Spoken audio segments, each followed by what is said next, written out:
नेपरा में जो wind power policy थी, एक भी विंड पावर नहीं लग रहा था। 2006 से शायद ये काम शुरू हुआ था, 5 और 6 की बात कर रहा हूं। 7, 8, 9, 10, 11, 12, 13, 14 तक एक भी विंड पावर का पीपीए नहीं लग रहा था। अनटिल अनलेस फौजी फाउंडेशन के हमारे फौजी भाई आए, हमें याद है कर्नल इमरान कुरैशी साहब, वो आके डंडा धड़ल्ला और तड़ी की नेपरा में बैठ के, तो वो पहला पीपीए साइन हुआ। ये कर ही नहीं रहे थे माफिया।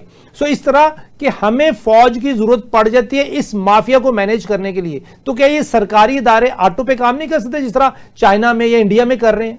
जी हाँ, यही तो अफसोस है। जिस तरह आपने नेपरा का जिक्र किया, आपको पता है कि जो बिजली चोरी है वापडा, वो क्योंकि मैं जिस सूबे से बिलोंग करता हूँ, केपीके और बलूचिस्तान में बहुत ज़्यादा है। हमें एक तो सच बोलना चाहिए। ये अक्सर हमारे साथी होते हैं, वो जिस एरिया से बिलोंग करते हैं वो कहते हैं नहीं वो दूध के दूध नहीं, वहाँ पे है मसला। बिजली चोरी बहुत है केपीके में। आप जाएं बनू जाएं, कोहाड़ जाएं, जितने भी एरियाज़ हैं तो आपको बिजली चोरी। अच्छा, अगर आपको याद है 99 में जब नवाज शरीफ साहब की हुकूमत थी, इन्होंने वापडा को फ़ौज के हवाले किया था और फ़ौज जाके मीटर रीडर के साथ मीटर रीडिंग भी, चेकिंग भी होती थी और मीटर इंश्योर करते थे कि मीटर लगा है, कुंडे तो नहीं लगे। मेरे पर्सनली बनफ़्स नफीस लोगों ने मीटरें खुद बाहर आके निकाल दी और कम्बे में लगा दी और कहा कि हम बिल भी देंगे और उस वक्त रिकॉर्ड रेवेन्यू आया था केपीके से, क्योंकि फौजी खुद फिरते थे और इंश्योर करते थे कि कोई भी चोरी ना हो। दूसरा हमारा आपके सामने है ये पॉपुलेशन का जब मर्दमशुमारी होती है, इसमें अक्सर आपने नोट किया होगा एक फ़ौजी हमारा जवान होता है, आप देखें कैसी मर्दमशुमारी होती है। वो इंश्योर कराते हैं कि इस घर में कोई बंदा मिस ना हो जाए, ओवर ना हो जाए। अगर ये हमारे सरकारी इदारे करते तो मैं आपको श्योर करते, या तो ये अब हमारी आबादी कोई 1 अरब दिखाते या कोई 2 करोड़ दिखाते। तो सर आपने बहुत ज़बरदस्त बात की है कि जब हमने कोई काम करना हो, हमारी आवाम इतनी सीधी हो जाती है कि यार ये काम अब चूंकि फौज आ गई है और अब हमें ये काम करना पड़ेगा। सिर्फ फौज का एक सिपाही होता है ना साथ, वो काम करना पड़ेगा, सीधा हो जाए। अब इसी तरह का कोई रिफॉर्म ऐसा नहीं लाया जा सकता कि जब मैंने केपीके में, पंजाब में या बलूचिस्तान में एक आम गरीब आदमी के घर जाना जो 100 यूनिट चला रहा है, अब वो बंदा जिसकी बेस पे 100 अरब के डिसीजंस हो रहे हैं, उनके ऊपर चेक एंड बैलेंस रखने के लिए कोई पॉलिसी नहीं आ सकती? बिल्कुल, पॉलिसियां यहाँ बन भी जाती हैं, आ भी जाती हैं, लेकिन मसला इम्प्लीमेंटेशन का। सर वो फौजी गया इम्प्लीमेंटेशन के लिए था। हाँ हाँ, फौजी इंप्लीमेंटेशन के लिए गया, तो पॉलिसी आज उसकी इंप्लीमेंटेशन के लिए कि ये जो सरकारी इदारे हैं अगर काम कर रहे हैं, सरकारी इदारे के अंदर जो हमारा दोस्त बैठा है वो अगर काम नहीं कर रहा तो इदारा काम नहीं कर रहा, उसको ऑटो पे लाने के लिए कोई ना कोई पॉलिसी इंप्लीमेंटेशन फ्रेमवर्क ऐसा है कि ये इदारे हमारे काम करना शुरू करें, हमारा नेशनल प्राइड बने, ना कि ये नेशनल लायबिलिटी बनते जा रहे हैं। उसमें सर जो मेन चीज़ है वहाँ पे सज़ा और जज़ा का निज़ाम को सख्ती से लागू किया जाए सरकारी इदारों में, और वो ऐसे लागू किया जाए कि अगर जिस तरह प्राइवेट सेक्टर की मैं आपकी मिसाल देता हूँ कि अगर कोई बंदा काम नहीं कर रहा है तो आप उसको डिसमिस कर दें, तो फिर आप अदालतों में भी जाके रिफॉर्म करें।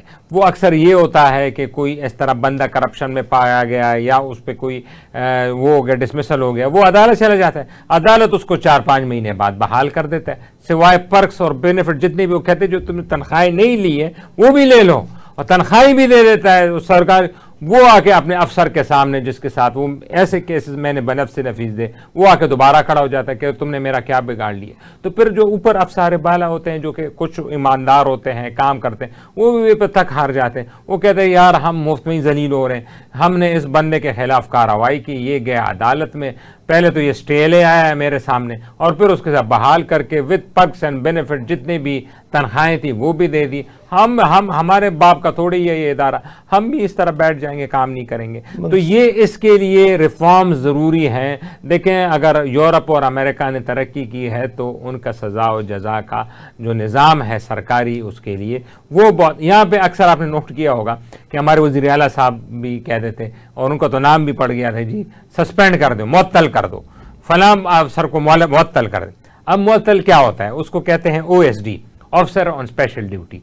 अच्छा, उसमें जो अफसर की तनख्वाह वो बढ़ जाती है क्योंकि वो जब फील्ड पे होता है तो उसको एक सरकारी घर मिला होता है, वो घर चला जाता है, वो अपने घर आ जाता है, तो उस घर का जो अलाउंस है, फैसिलिटीज हैं, वो उसकी तनख्वाह में इंक्लूड। तो अगर कोई 1 लाख ले रहा होता था तो सस्पेंड होकर उसको 1.5 लाख तनख्वाह बन जाती है, तो उसकी तो मौजें हो जाती हैं। अब मुअत्तल करने से क्या हो गया, उसका मुअत्तल पे उसकी सेहत पे कोई असर नहीं सर पड़ा। मुझे आज पता चला मुअत्तल का मतलब ये नहीं कि उसको नौकरी से निकाला जा रहा है, मुअत्तल का मतलब ये है कि वो ओएसडी बन गया, सैलरी भी बढ़ गई। सैलरी के लिए सरप्राइज होगा। हाँ हाँ, सैलरी भी बढ़ गई, उसकी टीएडीए मीएडीए भी बन गया। उसको अगर कोई काम हवाला भी करते हैं ना, मतलब अभी फारिग है ना, और कोई हुकूमत में काम आ गया, ये कर लो यार तुम फिलहाल, तो उसको उसका फिर टीएडी भी मिलता है। वो ये इस तरह तो एक कोई मिनिस्ट्री में हमारे दोस्त इस्लामाबाद में मुझे मुलाकात हुई, तो वॉक के दरमियान 10 साढ़े 10 बजे वो पार्क में नजर आ रहे हैं टहलते हुए। तो उनसे पूछा गया कि क्यों आप ऑफिस नहीं जा रहे?